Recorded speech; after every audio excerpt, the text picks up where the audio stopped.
Hello, folks. This is Chris again. I just want to give you an update for this week. So we are in. So last week, I was scheduled to have my surgery, and I just want to talk about last week, kind of what's happened there, and how it's going right now. I had, as I mentioned in my last video, on Tuesday I had a flurry of doctor activity. That included at 7 a.m. I had the test for COVID-19, which was the nasal swab, which was very unpleasant. And I had also a meeting with the surgeon, which was nice and short and sweet, nothing, very uneventful there. Then I had also a class on basically what to expect at the PostOp. And that was good. It was very informative. It was long, like an hour and a half, but it was good. So I got that in on Tuesday. So at that point, we had, I'm going to get to Friday because I think I'd mentioned other details for last week in a different video. But when we got to Friday, Friday was surgery day, and my check-in time was 11 a.m. for a scheduled 1:30 operation.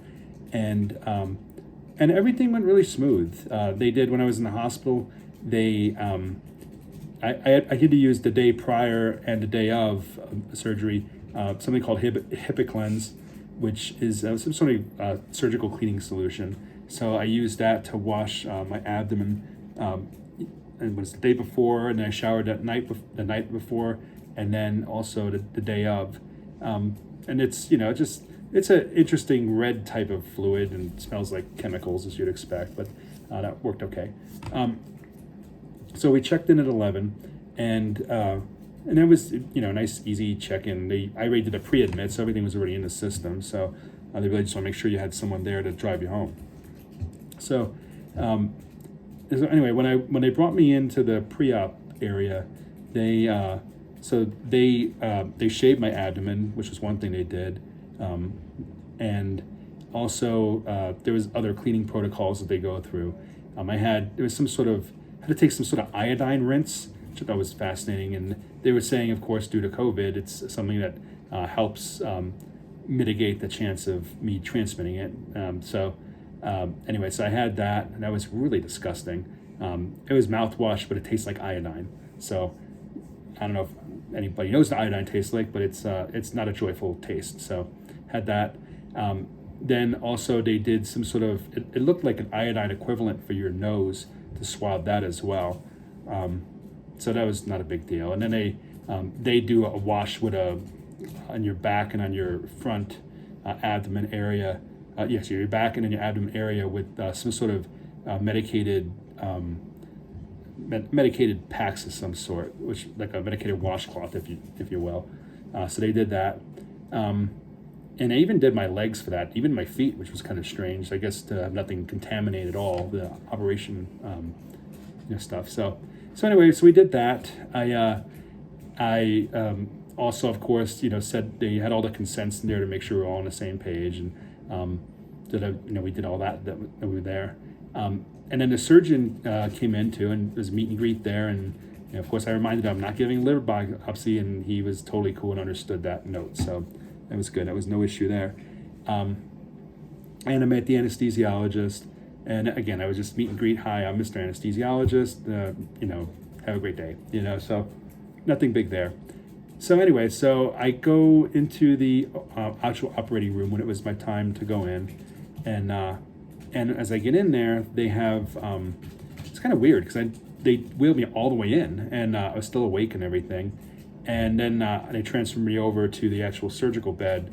And then there's a lot of people there too. I would guess maybe 10 people in that room, which is pretty cool.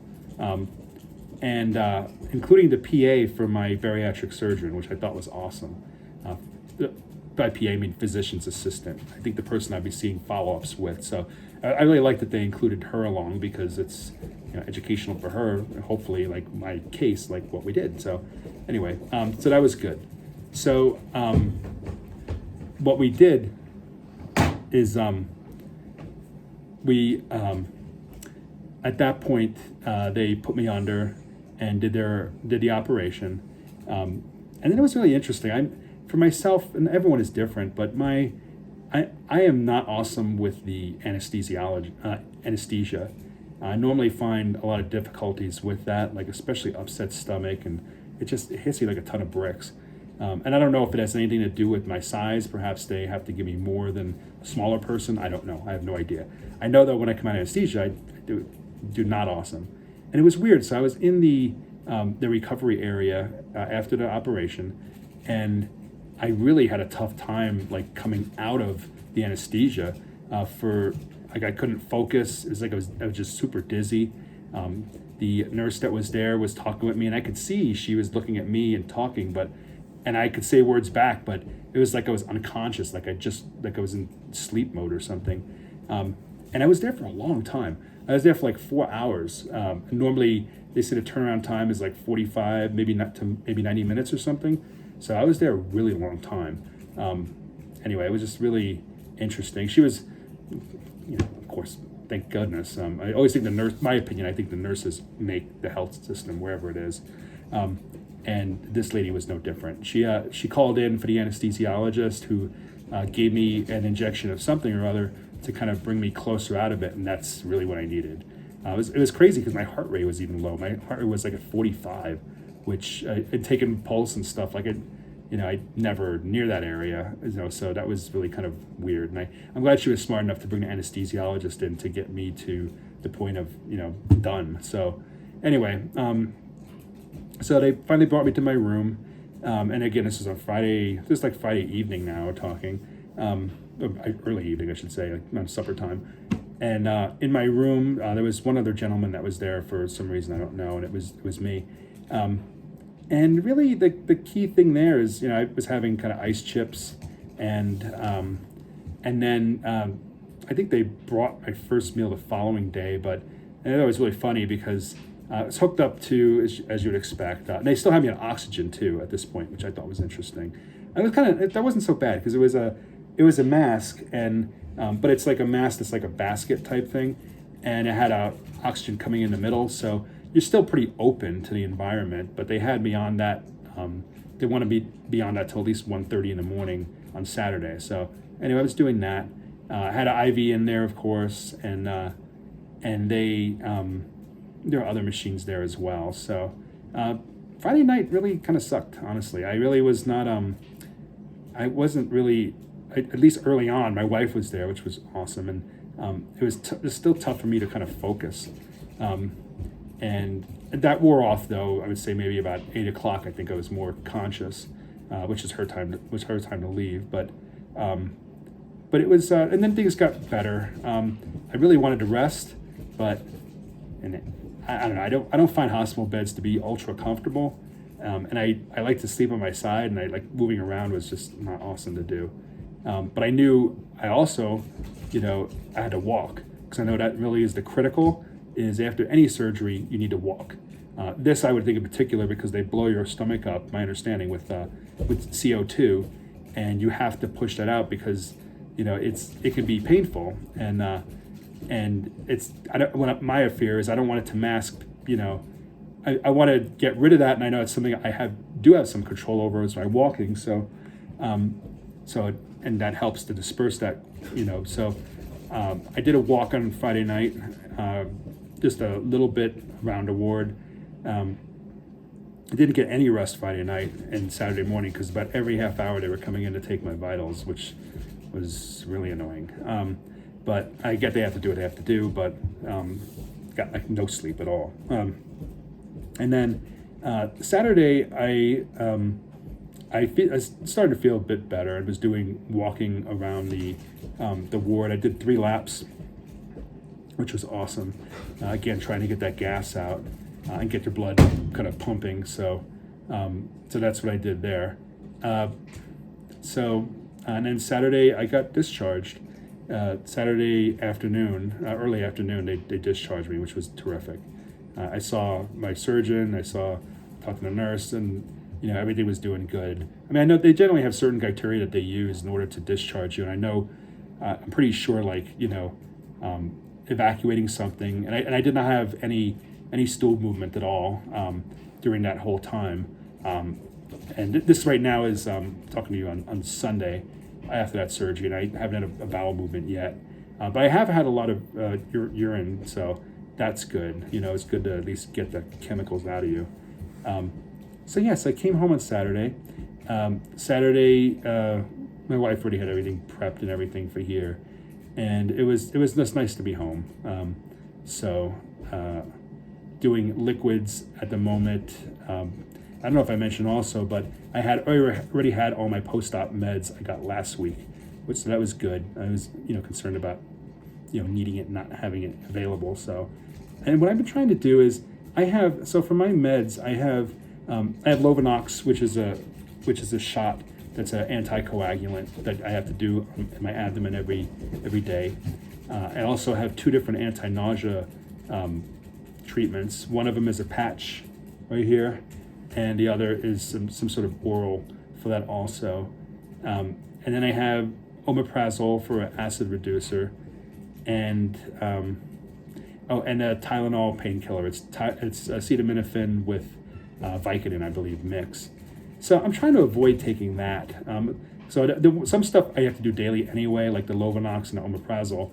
But the stuff that's kind of as needed, like for the anti-nausea and for the painkiller, I'm really trying to avoid the painkiller because narcotics for myself generally just make me nauseous and are not really super helpful. So I've just been taking regular extra strength Tylenol instead. And that's what I've been doing since I left the hospital. We already had the liquid Tylenol here.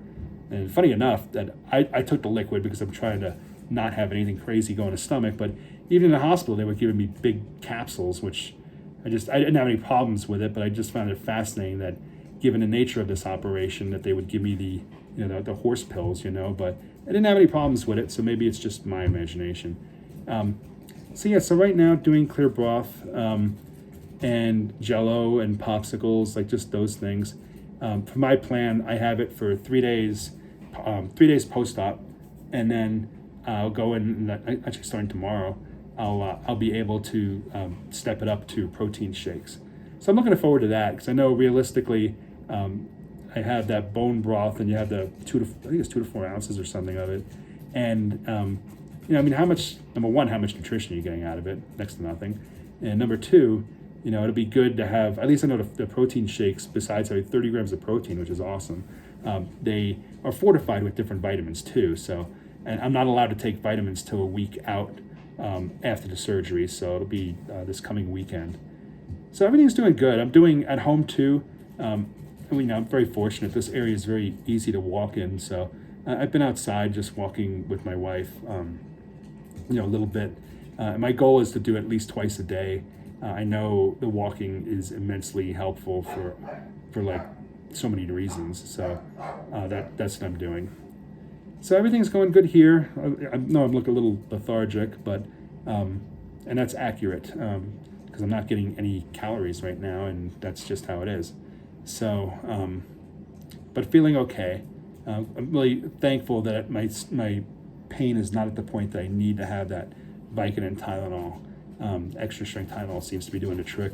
And honestly, I'm not really in a ton of pain, or even for nausea. Like I was telling my wife, I feel discomfort definitely, but it doesn't mean, discomfort. When I say that, I say it in a broad way. It doesn't mean it's nausea. It doesn't mean it's pain. It's just like it's not feeling awesome. So I'm trying to, for myself, and it's how I typically am. I try to take the least amount of stuff I can, the stuff that I actually need to take when I need to take it, and not go crazy with just loading up and taking everything I see, because I really want to be able to hear my own body, and there's an issue or something and I need it, take the right stuff. And again, that's why I'm trying to get the gas out, because I don't want to mistake gas pain for like surgical pain, so anyway, everyone's different, but that's just me. So it's good. I mean, I weighed myself today. I'm at 290 today. And I know the slide is coming, so everything has been really good. I definitely, I know some people kind of regret this sometimes at this point in time, but I don't. I think it was the right thing to do. The surgeon I had, I already know I checked him out. I mean, his experience level is very good. He's been doing this for a long time, and he he did my wife as well multiple years ago, and his process is very. It's like you're at McDonald's making a hamburger. I mean, he's really got it down to a science. Everything would really kind of ran like clockwork, which I appreciate. And even it's funny, even with this patch, they patched me there before I even got operated on. I like it. That's good. He's experienced and knows what to do. It's not his first time, out the door. So that's the guy you want that's going to be digging into your organs, in my opinion. So everything is good so far. Looking forward to having some more nutrition this week and maybe feeling a little less like a slug, but I'm doing really pretty good, I think, considering this is just discharged yesterday. So anyway, I just want to keep folks in the loop. Hope that's helpful, and more to come, beginning week 1 post-op. So good stuff. Thank you.